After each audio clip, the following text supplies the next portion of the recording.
Bismillahirrahmanirrahim. Assalamualaikum warahmatullahi wabarakatuh. Puji dan syukur kita panjatkan kepada Allah Subhanahu wa taala yang telah melimpahkan rahmat dan hidayahnya sehingga kita bisa hadir sampai saat ini. Salawat serta salam tak lupa pula kita aturkan kepada junjungan Nabi besar Baginda Muhammad sallallahu alaihi wasallam yang telah memperjuangkan agama Islam sehingga kita masih bisa rasakan indahnya Islam sampai saat ini. Baik teman-teman, di sini kami akan mempresentasikan hasil materi kami yang berjudul Kebenaran Al-Quran dan Hadis dalam bidang ilmu sosial dan politik. Yang pertama, pendahuluan. Al-Quran sebagai mukjizat terbesar bagi Rasulullah Muhammad sallallahu alaihi wasallam dan umatnya. Al-Quran adalah kalam Allah atau firman Allah yang diturunkan kepada Rasulullah Muhammad sallallahu alaihi wasallam lewat perantara malaikat Jibril yang dinilai ibadah bagi pembacanya. Kebenaran mukjizat Al-Quran dapat dibuktikan dengan keautentikan Al-Quran sebagai kitab suci yang langsung dari Allah Subhanahu wa taala dan kebenaran isi Al-Quran sepanjang masa.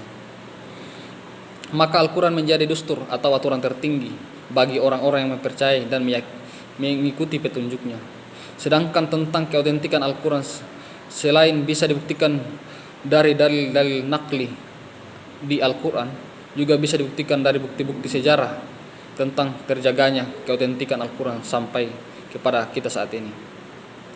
Dalam Al-Quran dan hadis, selain membahas masalah akidah dan ibadah, banyak juga membahas mengenai perkembangan ilmu pengetahuan, kesehatan, teknologi, kehidupan sosial, serta politik. Nilai-nilai Islam dalam teori sosial dan politik tersebar dalam ayat-ayat Al-Quran dan hadis Rasulullah. Tentu ini sesuai dengan fungsi utama Al-Quran sebagai petunjuk bagi manusia. Baik, itu tadi, kemudian akan dilanjutkan oleh saudara saya. Baik, lanjut pembahasan interrelasi kebenaran Al-Quran dan hadis dalam bidang ilmu sosial dan politik. Al-Quran dan hadis yang menjadi sumber utama dalam mengatur kehidupan umat Islam, baik kehidupan individu, interaksi individu terhadap lingkungan, kehidupan sosialnya, ataupun kehidupan sosial itu sendiri, tentu terkait dengan pengembangan ilmu pengetahuan sosial dan politik. Interrelasi Al-Quran dan hadis terkait sosial kemasyarakatan dan politik bisa dibuktikan dengan dalil-dalil yang berkaitan dengan bidang sosial dan politik. Interrelasi bisa diartikan sebagai hubungan antara dua masalah yang saling terkait. Dalam pembahasan ini akan menjelaskan interrelasi kebenaran Al-Quran dan hadis dengan bidang sosial dan politik melalui dalil-dalil Al-Quran dan hadis. Baik, materi selanjutnya akan dibacakan oleh teman saya. Baik, selanjutnya yaitu interrelasi kebenaran Al-Quran dan hadis dalam bidang ilmu sosial dan politik dapat dijelaskan melalui dalil-dalil Al-Quran atau hadis. Di antaranya adalah tentang kecenderungan manusia untuk berbuat kerusakan di muka bumi serta timbulnya konflik sosial di antara manusia.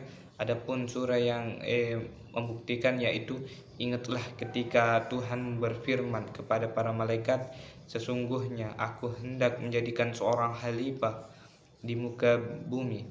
Mereka berkata, mengapa engkau hendak menjadikan khalifah di bumi itu?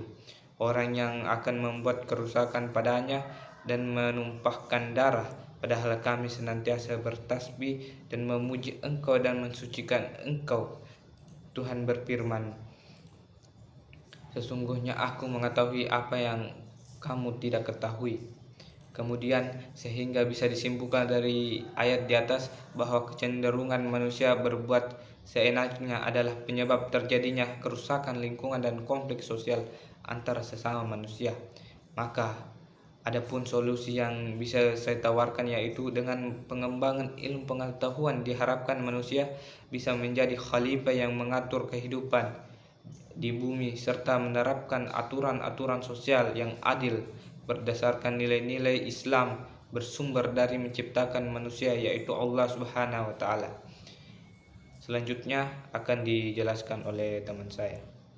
Bukti-bukti ilmiah kebenaran Al-Quran dan hadis dalam bidang ilmu sosial dan ilmu politik.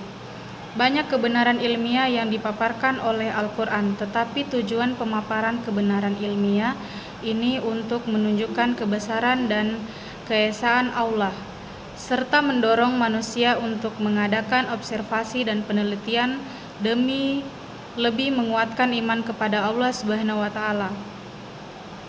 Dapat dipahami bahwa Al-Quran tidak diturunkan untuk menjadi satu kitab ilmiah, tetapi tujuan pokok diturunkannya Al-Quran adalah memberikan petunjuk kepada manusia demi kebahagiaan hidup di dunia dan akhirat. Adapun ayat yang membuktikan kebenaran Al-Quran terhadap bidang ilmu sosial dan politik tertuang pada Al-Quran surat Al-Hujurat ayat 13, yang artinya, "Hai manusia, sesungguhnya kami menciptakan kamu dari seorang laki-laki dan seorang perempuan dan menjadikan kamu berbangsa-bangsa dan bersuku-suku supaya kamu saling mengenal. Sesungguhnya orang yang paling mulia di antara kamu di sisi Allah ialah orang yang paling bertakwa di antara kamu. Sesungguhnya Allah Maha Mengetahui lagi Maha Mengenal." Baik, saya lanjutkan. Sedangkan kebenaran Al-Quran dalam bidang politik mengatur ketertiban bermasyarakat dan bernegara dengan perintah yang jelas agar menaati ulul amri.